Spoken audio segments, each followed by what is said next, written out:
Just over a year after the government reposed full confidence in his ability to aid the reopening of the shuttered Enmore, Rosal, and Skeldon estates and appointed him as Chief Executive Officer of the Guyana Sugar Corporation, Guysuco, financial analyst Sasenarine Singh has come in for harsh criticisms for his management style. Current and former employees have accused him of being destructive, criticizing his knowledge of estate management, accompanied by arrogant and dictatorial behavior. Singh has already responded to those claims, saying he remains open to constructive criticism and in the process propped up his performance. But in an invited comment on Monday, Vice President Dr Bharrat Jagdeo refused to say whether the government was satisfied with Singh's performance over the last year. Clearly, we have to strengthen management at Guysuco.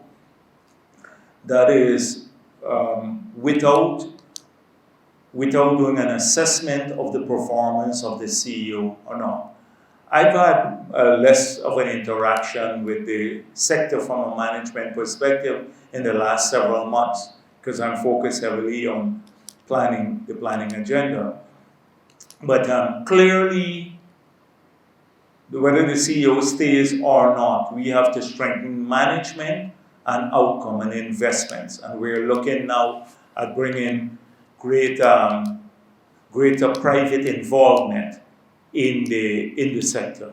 Singh was appointed CEO of Guysuco effective September 14, 2020, replacing Harold Davis Jr., who was appointed CEO in August of 2018. He was expected to lead the conditional survey ahead of the reopening of the three estates. Singh, a project finance specialist with over 16 years' experience at turnaround management internationally, in a letter to the editor on Monday, spoke mainly about his work in strengthening procurement at Guysuco and said criticisms leveled against him in a letter 2 days earlier were from a named employee who doesn't exist. He said as CEO he worked hard to implement the spirit and letter of Section 24 of the procurement laws of Guyana. For the newsroom, Kurt Campbell.